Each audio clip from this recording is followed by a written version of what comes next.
right, let's talk about Augustine's De Libero Arbitrio Voluntatis. De Libero Arbitrio Voluntatis on the free choice of the will. One of his earlier writings. It is a critique of Manichaeanism, like a lot of his earlier writings.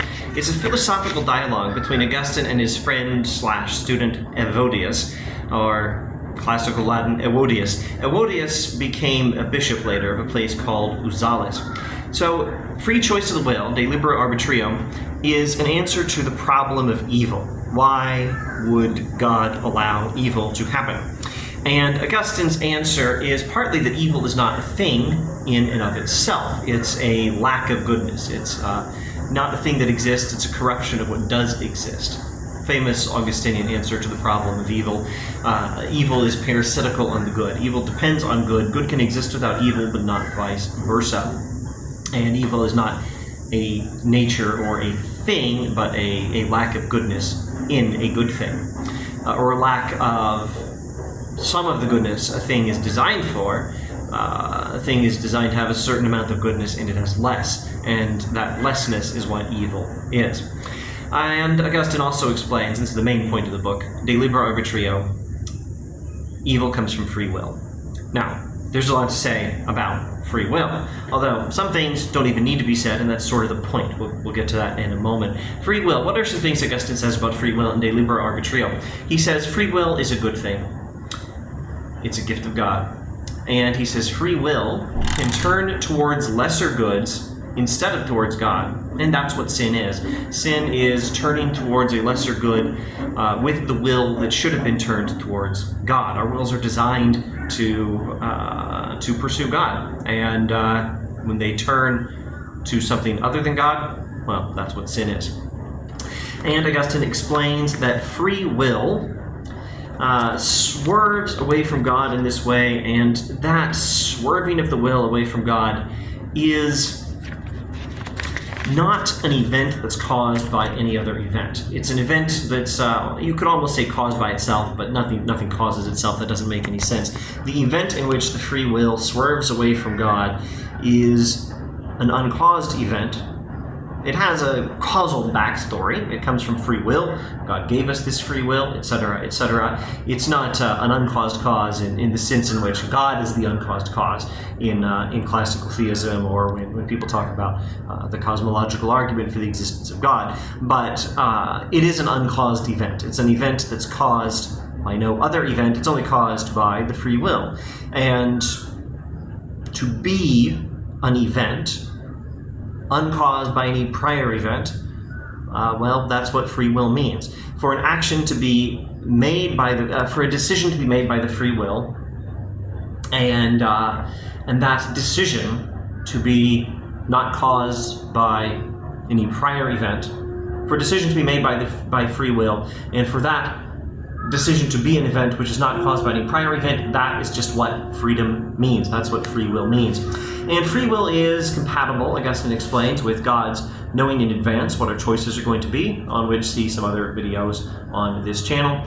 And very importantly, free will can be lost through misuse. And that's what happened to us. In particular, Adam. Adam had free will. He screwed it up. And Augustine doesn't go into a whole lot of detail on this in this book, but though you can find at least some of it in this book. But you and I don't have the same kind of free will Adam did. We cannot, let me see if I can remember how he says it. We cannot rise in the same way we fell. We had the freedom to fall. Having fallen, we don't have the freedom to rise. We can only get back up by God's grace, by God's help, by God's undeserved help, by sheer mercy. And what do we do now? What do we do with having lost free will, in part, or largely lost it by, or maybe entirely, maybe we should say entirely. Certainly that's what Augustine says clearly enough in some of his later writings. What do we do now that we've lost free will through the sin of Adam? Well, we repent. We turn to Jesus Christ. We follow Jesus Christ. And we imitate his humility, because humility is the cure for pride. And pride is the first sin. The original sin, the first sin of all sins, is turning to ourselves rather than to God. That's what pride is very briefly, loosely defined. And, well, that was Satan's first sin, and then that was the sin later with Adam. And imitation of the humility of Jesus Christ is what cures the sin of pride. So do that. Be humble. All right, I should maybe clarify one thing. There are these huge discussions in the interpretation of Augustine on what are exactly his views of free will, particularly in the later writings, when he, to some extent, he seems to change his views in response to the Pelagian heresy, or at any rate, clarify his views. And there are huge debates in the history of Christianity about free will, and there are huge debates in philosophy about evil and the ins and outs of the free will explanation for why is there evil. And there are lots of debates and lots of debates and lots of debates about all of these things in different categories, and there are interconnected debates, and I can't do much to clarify it in a short video. I would have to write a whole book. I don't think I've even written, I have definitely not written that book. I don't think I've even read it, but I can maybe clarify a couple of things. Augustine is, in his later writings, I'm sure this will come up again, and maybe it already came up when I was talking about Pelagianism. Augustine, at least in his later writings, is something of a predestinationist. The ancestor, the theological ancestor of Protestant Calvinism, for example.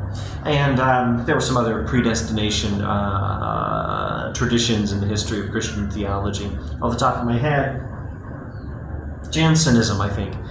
Jansenism, I think, was a predestinationist strain of Catholicism, though I think the Catholics probably formally declared it an error, and they may have formally called it a heresy. Calvinism, though. Calvinism can come in two varieties. There's infralapsarian Calvinism, which says Adam had free will, meaning the ability to do or not do a thing. That's the kind of free will we've been talking about in this whole video. If that wasn't clear, I hope it's clear now. What philosophers sometimes refer to as libertarian free will. Not the same thing as libertarian political philosophy, though. All right, what was I talking about? Infralapsarian Calvinism says Adam had free will, the rest of us don't. Adam had the ability to not sin, the rest of us don't. Supralapsarian Calvinism says Adam did not have the ability not to sin. God actually is the ultimate cause of evil. Infralapsarian Calvinism allows us to say that you and I don't have free will, but Adam did, and Adam's choice is the cause of evil. Although that's a little oversimplified, because like Augustine talks about, you also want to talk about angelic sin. You want to talk about Satan getting it wrong before we did, and worse. Satan's much worse. Augustine explains that human sin being precipitated, occasioned, being tempted by Satan is less bad than Satan's sin. We can't excuse ourselves because of Satan, but we do. God does give us mercy because we didn't start this whole thing. Satan did. Satan doesn't get mercy. We do get some mercy. All right.